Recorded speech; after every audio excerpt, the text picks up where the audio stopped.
아멘. 오늘도 하나님께 나와서 하나님을 예배하는 우리 모든 성도님들에게 하나님의 크신 은총과 평강이 넘치기를 바랍니다. 아멘. 2022년 대림절이 시작되었습니다. 대림절은 예수님의 오심을 우리가 기념하고 또한 앞으로 오실 예수님을 기다리며 준비하는 절기입니다. 기독교의 대림절은 한 해의 시작입니다. 그러니까 우리 기독교 교회력은요, 이제 새로운 해가 시작된 거예요. 예수님의 오심을 기다리면서 우리 교회는 새해를 맞이합니다. 예수님의 오심으로 인해서 인류의 역사는 기원 전과 기원 후로 나뉘어졌습니다. 우리가 잘 알고 있죠? 지금 현재 우리가 2022년을 살고 있는데 이 공식적인 이 연도의 그 기준은 예수님이시라는 거예요. 이처럼 우리 예수님께서는 온 세계 인류에 가장 큰 영향력을 끼쳤어요. 그것이 서양의 문명이 그래서 그렇게 된 거 아니냐, 서양이 그렇게 영향력을 끼치니까 그렇게 연도를 정한 거 아니냐, 그렇게도 말하는 사람이 있을지라도 우리 신앙인들은 그것이 다 하나님의 섭리였더라. 할렐루야. 아멘. 하나님께서 온 세상을 다스리시고요, 예수님을 그렇게 인류의 가장 큰 위대한 영향력을 끼친 그분으로 삼으신 거예요.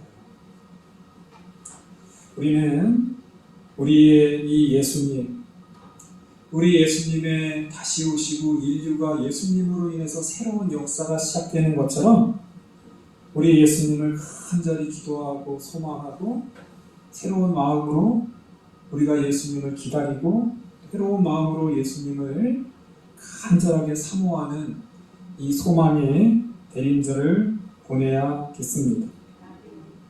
오늘 다니엘서 7장의 말씀이에요. 다니엘을 크게 두 부분으로 나누면 다니엘 1장부터 6장, 그리고 7장부터 12장. 1장부터 6장까지는 다니엘이 그 포로로 끌려가서 바벨론으로부터 시작해서 메대와 바사 나라에 이르는 여러 나라 왕들을 섬기고 또 그 왕들이 꾼 꿈을 해석해주는 내용이 주로 담겨 있어요. 그런데 7장부터는 뭔가 좀 달라집니다. 7장부터는요, 다니엘이 직접 환상을 봐요. 그리고 7장부터는 그 환상 본 것에 대해서 다니엘이 해석을 못해요. 1장부터 6장까지는 그 왕들의 꿈, 환상을 그렇게 잘 해석해주던 다니엘이 7장부터는 해석을 못해요. 오히려 천사들이 와서 다니엘의 꿈과 환상을 해석해줍니다. 분위기가 좀 다르죠. 오늘 말씀 그 7장에 다니엘이 환상을 보는데요, 똑같아요. 다니엘이 환상을 보는 거예요. 앞에서는 왕들이 봤습니다. 7장에서 다니엘이 직접 봐요. 계속해서 그 뒤로도 12장까지 다니엘이 직접 환상을 봐요. 바다에서 짐승들이 올라와요. 짐승. 총 4마리의 짐승이 올라오는데요. 오늘 제가 다 앞장부터 읽지는 않았지만 첫 번째 짐승의 모양은 사자 같아요. 사자. 근데 사자와 같은 거지 사자가 아니에요. 모양은 사자인데 날개가 있어요. 사자에다가 독수리의 날개가 있으니까 날기도 하면서 사자의 그 용감하고 또 무시무시한 그 발톱으로 세상을 공격하는 거예요. 얼마나 강하겠습니까? 두 번째 짐승은 곰 같대요. 곰. 이 곰과 사자 둘 다 맹수입니다. 가장 강력한 맹수들이에요. 자, 이 맹수는 이 맹수는 그 이빨이 강해갖고 그 이빨로 많은 고기를 먹습니다. 세 번째 짐승은 표범 같아요. 표범. 이 표범은 굉장히 날쌔지 않습니까? 그 역시 표범에도 날개가 있어요. 그 날개로서 이 세상을 다스리는 그런 권세가 있었더라. 네 번째 짐승은 딱히 이 세상의 어떤 맹수들과 비교할 수 없어요. 그런데 너무나 강력하게 생겼어요. 뿔이 하나가 있는데요. 그 뿔 사이에 또 작은 뿔이 있고 그 또 작은 뿔 그 뒤에 이 첫 번째 뿔에서 그 셋이 뽑혀나갔다. 뿔이 있는 짐승인데 다니엘은 사실 이 네 번째 짐승을 더 두려워하고요. 저 굉장히 강력하고 포악하고 사납게 생긴 저 뿔은 뭐예요? 심지어 이 뿔에는 입도 있고 귀도 있어요. 눈도 있고 입도 있어요. 말도 하고 눈으로 보는 뿔이 있어요. 신기한 환상입니다. 자, 오늘 말씀은요. 근데 거기서 끝나는 게 아니에요. 그 바다에서 올라오는 그 짐승이 있고 저 하늘을 보라 보니까 하늘에서 옛적부터 계신 분이 보좌에 앉아 있는 환상도 보는 거예요. 오늘 그 얘기예요. 오늘 본문이 그 보좌가 얼마나 희고 또한 그 불꽃 같고 그 이렇게 화려한 감히 이렇게 쳐다볼 수도 없을 정도로 그렇게 눈부신 그런 보좌에 옛적부터 앉아 계신 분이 있는 거예요. 누굴까요? 누굴까요? 하나님. 그 보좌 앞에는 만민을 심판하는데 쓰는 책이 펼쳐 놓였더라. 10절에. 그 책에는 모든 만민들의 행적들이 다 적혀 있는 그걸로 심판을 하는. 근데 11절 보니까 여전히 하나님께서 이렇게 보좌에서 만민을 심판하려고 하는데 작은 뿔들이 네 번째 짐승의 작은 뿔들이 큰 목소리로 이렇게 말하는데요. 모욕하고 감히 하나님 앞에서 저항하니까 그 즉시 하나님께서 그 짐승을 죽이셨더라. 그리고 그 짐승을 불에다가 던지더라. 지금 11장 심판이에요. 심판.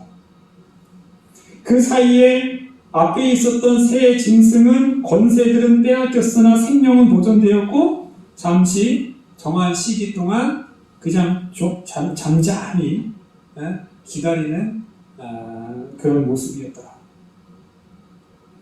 자, 더 놀라운 것은 또 13절이에요. 13절. 또 환상 중에 보았는데요. 인자 같은 이가 하늘을 구름을 타고 와서 옛적부터 항상 계신 이에게 나아가 있는데 인자 같은 사람의 아들이라는 것이에요. 사람의 모습을 한 사람 같은 사람의 모양을 한 그분이 또 인도돼서 옛적부터 계신 하나님의 보좌 앞에 나아갔다. 그러자 하나님께서 그에게 14절 그에게 권세와 영광과 나라를 주고 모든 백성과 나라들과 다른 언어들 말하는 모든 자들이 그를 섬기게 하였더라. 할렐루야. 이분이 누굴까요? 인자 같으니 누굴까요? 예수님. 예수님이 다니엘 13장에 나오는 거예요. 하나님께서 예수님을 그에게 권세와 영광, 그의 권세는 영원한 권세다 말씀하셨다는 거예요. 자, 뒤에 이어지는 이야기는 그 환상을 봤고요. 그 환상에 대한 천사들이 해석을 해줘요. 이 네 짐승은 앞으로 나타나게 될 이 세상의 왕들이다 라고 말하고요. 결국은 그 왕들은 다 지극히 높으신 이 옛적부터 항상 계신 이로부터 심판을 당할 것이야 라고 하는 환상의 내용, 7장의 내용. 자, 우리가 다니엘 7장 오늘 말씀을 통해서 하나님께서 우리에게 주신 교훈 두 가지를 함께 나누고 싶습니다. 따라하겠습니다. 예수님은 인자이십니다. 예, 인자 같으니다. 오늘 인자 같으니다. 왜 다니엘은 인자 같다, 인자 같은 분으로 기록을 했고요. 그 인자 같은 분이 구름을 타고 하나님 앞에 나오는 모습을 다니엘은 환상으로 어떻게 보았을까? 예수님께서 공생애를 하시면서 스스로 자기에 대해서 인자라는 말을 써요. 인자는 안식일의 주인이다. 인자는 섬김을 받으려 온 것이 아니라 섬기려 왔다. 예수님 스스로를 자기를 표현할 때 인자라고 하죠. 이것이 어떤 관련입니까? 말 그대로 사람의 아들이에요. 사람의 모양이에요. 예수님 스스로도 자기가 사람의 아들이라고 부른 거예요.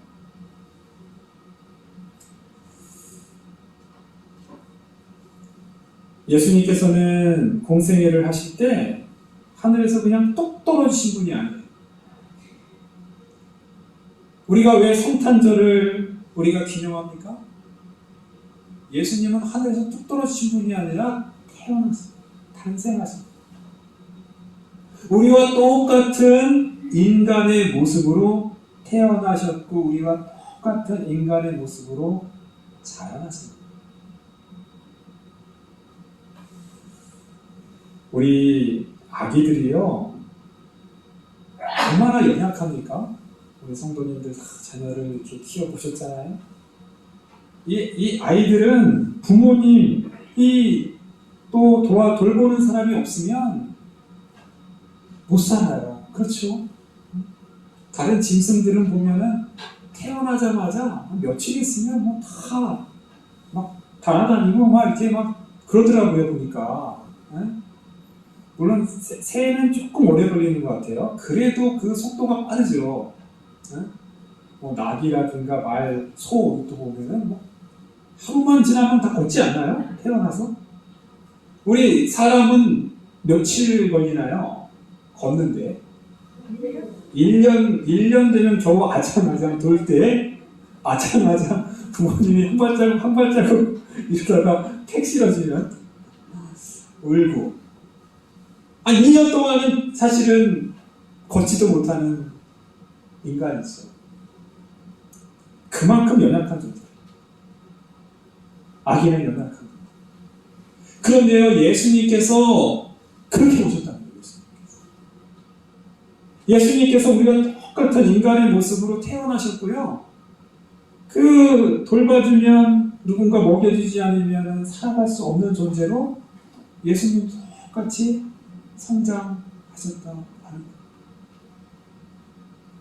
이거 얼마나 은혜롭습니까? 하나님이신 오늘 지금 이 다니엘서에서도 인자 같은 그 하나님으로부터 영광과 권세를 받으신 분이 누가 도와주지 않으면 한도 살 수 없는 그 약간 인간의 모습으로 사신 거예요. 여기서 말한 인자라는 것은 우리 하나님께서 이 세상을 창조하실 때 자기의 형상대로 사람을 창조했더라. 할렐루야. 하나님의 형상을 담은 가장 순수하고 순결하고 아름답고 그렇게 깨끗한 인간의 모습을 말하는 거예요. 죄에 더럽혀지지 않고 깨끗한 인간의 모습. 예수님은 바로 그 인간의 가장 아름다운 모습, 가장 아름다운 인간으로 이 땅에 오셨고 삶을 사셨다라는 거예요.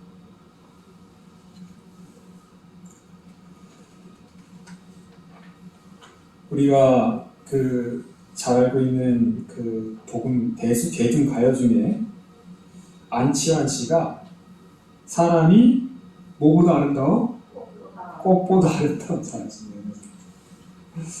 사람이 꽃보다 아름다워라는 노래를 불렀어요. 이 가사 구절이요, 참 은혜로워요. 대중 가요인데 은혜로워요. 지독한 외로움에 쩔쩔매본 사람은 알게 되지. 알게 되지. 그 슬픔에 굴하지 않고 비켜서지 않으며 어느 결에 반짝이는 꽃눈을 달고 우렁우렁 잎들을 키우는 사람이야말로 짙푸른 숲이 되고 산이 되고 메아리로 남는다는 것은 누가 뭐래도 사람이 꽃보다 아름다워. 노래 한번 불러야 되는데. 지독한 외로움에 쩔어본 사람. 우리 인간이 외롭지 않아요. 우리 인간은 고독한 존재입니다. 외로운 존재. 늘 무언가를 가져도 뭔가 뻥 뚫려있고 세상에 많은 것을 먹고 누려도 만족시킬 수 없는 존재. 그러나 그 외로움에 굴하지 않고 슬픔에 굴하지 않고 그 외로움을 이겨낸 그 사람이 꽃보다 아름답다는 거예요. 그냥 사람이 꽃보다 아름다운 것이 아니라 인간의 그 처절한 연약함과 외로움을 이겨낸 사람, 굴하지 않고 그 짙푸른 숲이 되고 산이 되고 메아리로 나뉘고 이런 표현들, 사랑이 꽃보다 아름다워. 우리 예수님께서도 우리 인간과 똑같은 외로움과 나약함을 견뎠어요. 그러나 거기에 굴하지 않고 이겨냈어요. 인간이 왜 외롭습니까? 왜 외로워요? 사람이 왜 외로울까요? 사람이 왜 외로울까요? 하나님을 떠나서. 성경에서는 우리가 죄에 빠진 그 순간부터 우리는 외로움을 느끼는 것입니다. 하나님을 떠난 그 마음이 우리에게 외롭고 상처입니다. 우리 예수님께서는 그 외로움을 해결해 주시기 위해서 이 땅에 오셨다라는 거예요. 인간의 모습, 나약한 인간의 모습. 그러나 우리 예수님은 그것을 극복함으로 그 범죄하기 이전의 인간, 하나님의 말씀에 순종하고 하나님의 뜻대로 살면서 하나님과의 그 교제의 기쁨, 외롭지 않은 그 기쁨을 살았던 그분이기 때문에 아름답다는 거예요. 그래서 예수님께서는 인자라고 본인을 얘기하는 이유가 오늘 다니엘서에 나와 있는 이 말씀을 예수님께서도 아신 거예요. 그래서 예수님이 그 인자 같은 이의 성취를 예수님께서 스스로 이 세상에 표현하고 증거하기 위해서 스스로 인자라고 말씀을 하셨다는 성탄절은 바로 이 세상에 가장 아름다운 인간으로 오신 우리 예수님의 탄생을 기리는 기념하는 절기입니다. 자, 둘째 따라하겠습니다. 예수님은 모든 나라를 통치하는 권세와 영광을 받으셨습니다. 자, 오늘 말씀은요, 바로 그 인자 같은 사람의 아들의 모양으로 한 그분에게 하나님께서 권세와 영광과 나라를 주고 모든 백성과 나라들로 다른 언어들을 말하는 모든 자를 섬기게 하였더라. 권세를 주셨다는 거예요. 예수님이 다스리시는 권세를 주셨다는 거예요. 바로 그 권세는 영원한 권세입니다. 그의 나라는 멸망하지 않을 것입니다. 하나님께서 다윗에게 영원한 언약을 맺었어요. 네 자손으로 가요. 너의 후손으로 하여금 내가 네 나라를 영원히 견고하게 세우겠다. 그 자손은요, 솔로몬이 아니에요. 그 자손은요, 예수님입니다. 예수님은 다윗의 후손으로 태어나신 거예요. 그러니까 다윗의 고향 베들레헴에서 예수님이 태어나신 거잖아요. 다니엘서를 보면 다니엘서 그 2장부터 대제국을 다스리는 느부갓네살 왕이 거대한 신상에 관한 꿈을 꿔요. 머리는 순금으로 만들어져 있고, 가슴은 은으로 만들어져 있고, 배는 노스로 만들어져 있고, 다리는, 그리고 발은 새와 진흙으로 만들어졌어요. 근데 갑자기 다듬지 아니한 뜨인 돌, 다듬지 않은 투박한 그 돌이 나라 신상의 발부분을 탁 치니까 신상이 순식간에 와르르 무너졌다. 예수님, 그분이 바로 예수님이라는 거예요. 오늘 다니엘 7장에서도 아주 흉측한 이 짐승들은 앞으로 일어나게 될 이 땅의 나라들이고 포악한 왕들을 비유한 거예요. 결국은 어떻게 됩니까? 결국은 우리 하나님의 생명책 앞에 심판받는 그 자리에서 영원히 타는 불 가운데 심판을 당하게 된다라는 거예요. 다니엘서가 오늘 예수님을 인자라고 표현한 그 이유는요, 또 하나가 있는데, 앞에서 나왔던 그 짐승들과 비교하는 거예요. 대조하는 거예요.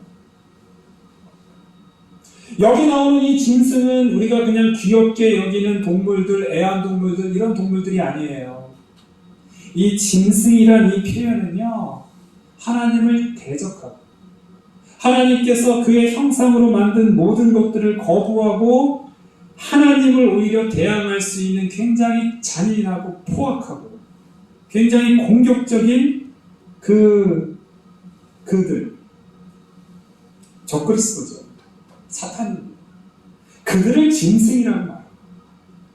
짐승과 대조적으로 하나님의 말씀에 순종하고 하나님의 그 사랑을 받는 그 존재, 그는 바로 하나님께서 하나님의 형상대로 창조하신 인간의 모습이다. 인자라고 대조해서 지금 말하고 있습니다. 다니엘서를 보면요, 이런 표현들, 이렇게 그 한 뿔이 있고 그 뿔 중에서 작은 뿔이 나오고 그 사이에서 또 셋이 또 뿌리까지 뻗쳐나간다, 막 이런 표현들 있잖아요. 열뿔들, 이런 표현들 요한계시록도 있어요.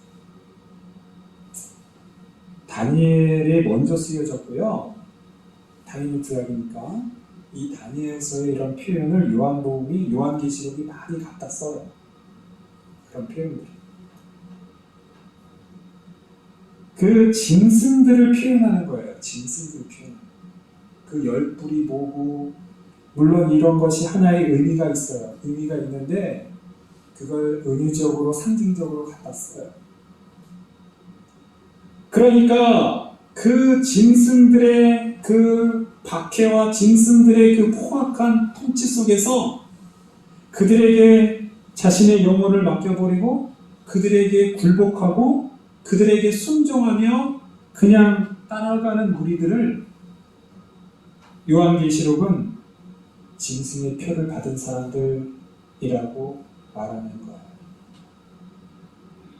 짐승의 표라는 것은 그 짐승들의 통치에 굴복한 사람들을 말하는 거예요. 이것이 뭐 그의 표시 손등이나 이마에다가 뭐를 찍어갖고 그걸 뭐 666 그래갖고 그것이 뭐 지금 뭐 베리칩이다, 뭐 바코드다, 컴퓨터다, 그걸 그렇게 있는 그대로 그걸 받아내는, 그게 아니에요. 그게 아니에요. 하나님을 대적하는 그 짐승들, 그 짐승들에게 자기의 영혼을 팔아버리고 굴복하는 그것을 그렇게 표현한 거예요. 지금도 여전히 베리칩이다, 666이다. 그것이 그 짐승의 표현하고 말하는 사람들이 있고 그래요. 성경을 모르는 거예요. 성경의 원래 의미를 모르는 거예요. 반대로 거룩한 성도들에게는 하나님이 그에게 인에 입맞은 자, 14만 4천 명을 얘기해요. 그것도요, 꼭 그 이마에다가 무언가를 도장을 찍거나 이런 행동이 아니에요. 끝까지 어떤 어려움과 환난과 박해 가운데에서도 하나님을 끝까지 믿는 하나님의 거룩한 백성들을 말하는 게 바로 입맞은 사람들. 14만 4천 명이라는 것도 있는 그 숫자대로 14만 4천 명만 구원받는다라고 생각하면 안 되는 거예요. 이스라엘의 12지파를 그렇게 제곱해갖고 이렇게 숫자를 상징적으로 쓴 거예요. 중요한 거는 입맞은 자처럼 끝까지 우리 예수님의 그 통치와 예수님의 사랑에 끝까지 우리가 맡기고 믿고 그에게 나아가야 된다는 거예요.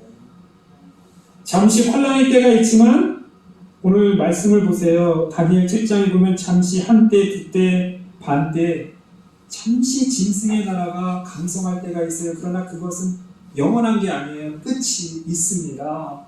그 순간까지 끝까지 하나님을 신뢰하고 믿고 그의 통치를 따르고 결국은 우리 예수님께서 끝까지 승리하시고 이 세상의 모든 통치와 권세를 회복하신다라는 것이 오늘의 말씀 기도였습니다.